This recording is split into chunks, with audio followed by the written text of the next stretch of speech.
अगर चाणक्य मौर्य के आदर्श होते तो सम्राट अशोक के शिलालेख में कहीं ना कहीं जिक्र होता।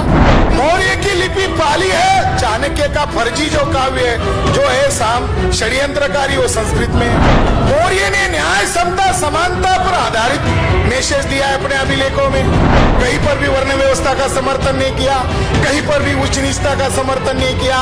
चाणक्य का कौटिल्य का अर्थशास्त्र कहता है कि जो ब्राह्मणों के वर्चस्व को चुनौती देता है ऐसे क्षत्रिय को साम दाम दंड भेद से मार देना चाहिए, यही धर्म है। तो वर्ण व्यवस्था का समर्थक मौर्यों का आदर्श कैसे हो सकता है? तो इसके पीछे ब्राह्मणों की साजिश यही है कि गुरु ब्राह्मण को दिखाओ और क्रेडिट ब्राह्मण को दे दो।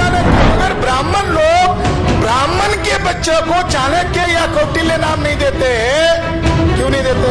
क्योंकि वो शब्द ही घृणा सूचक है। चाणक्य मतलब चालाक, चाणाक्ष, कौटिल्य मतलब कुटिल। अब कौन कहेगा मैं चालाक हूँ, बदमाश हूँ, कुटिल हूँ? वो ब्राह्मण को उसका वास्तविक अर्थ पता, इसीलिए उसका नाम धारण नहीं करते, वो काल्पनिक है। मानसिंह मौर्य राजस्थान का राजा था 710 में, वो मौर्य राजा का वंशज था।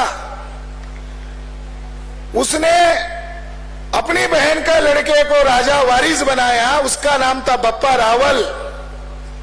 यही बप्पा रावल बाद में सिसोदिया वंश का प्रमुख बताया गया है और सिसोदिया वंश के साथ शिवाजी महाराज का नाता जोड़ा गया है। क्षत्रिय थे,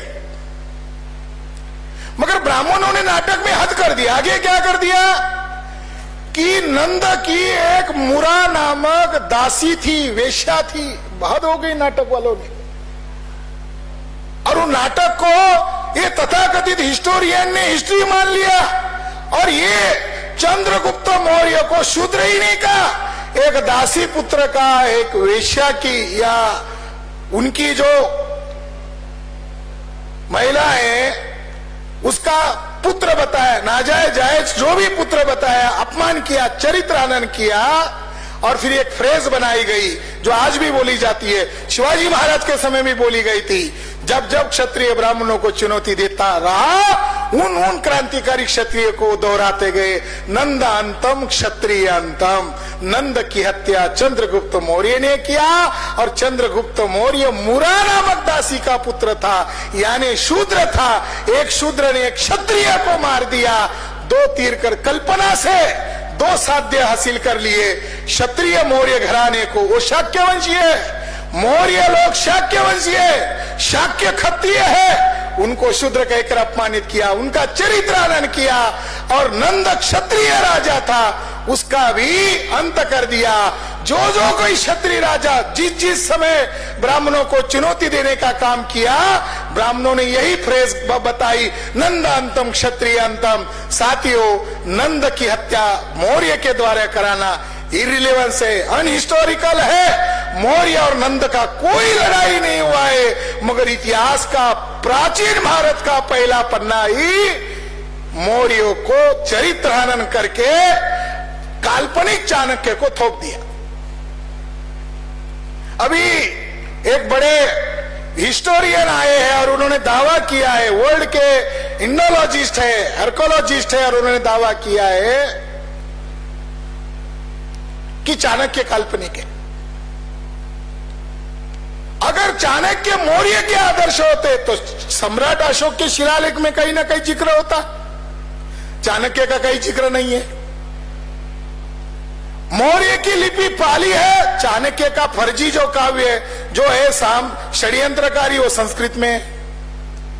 मौर्य ने न्याय समता समानता पर आधारित मैसेज दिया है अपने अभिलेखों में।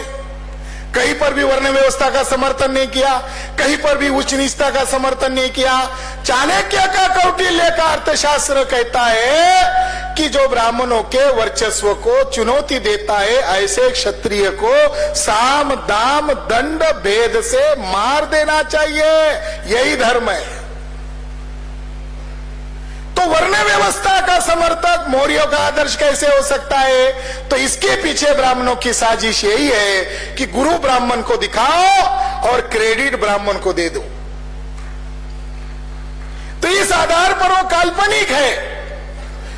काव्य हमें मिला है 8वीं शताब्दी में लिखा हुआ, उसने खुद लिखा हुआ है, वो संस्कृत कवि ने, कि चाणक्य बहुत काल्पनिक पात्र है। उसने खुद एग्री किया। जो एविडेंसेस हमारे सामने आए वो सारे के सारे काल्पनिक है। एक बड़ा विद्वान हुआ था पुणे का ब्राह्मण, जिसने हिस्ट्री ऑफ धर्मशास्त्र लिखा है, काने, पीवी काने। उसने हिस्ट्री ऑफ धर्मशास्त्र में लिखा हुआ है कि भले ही चाणक्य बड़ा विद्वान है ब्राह्मणों का, मगर ब्राह्मण परिवार में चाणक्य या कौटिल्य का नाम नहीं रखते हैं। बड़ा विद्वान हुआ है, वो कह रहा है कि बड़ा विद्वान हुआ है चाणक्य, मगर ब्राह्मण लोग ब्राह्मण के बच्चों को चाणक्य या कौटिल्य नाम नहीं देते हैं। क्यों नहीं देते? क्योंकि वो शब्द ही घृणा सूचक है। चाणक्य मतलब चालाक, चाणाक्ष, कौटिल्य मतलब कुटिल। अब कौन कहेगा मैं चालाक हूं, बदमाश हूं, कुटिल हूं? तो ब्राह्मण को उसका वास्तविक अर्थ पता, इसीलिए उसका नाम धारण नहीं करते, वो काल्पनिक है।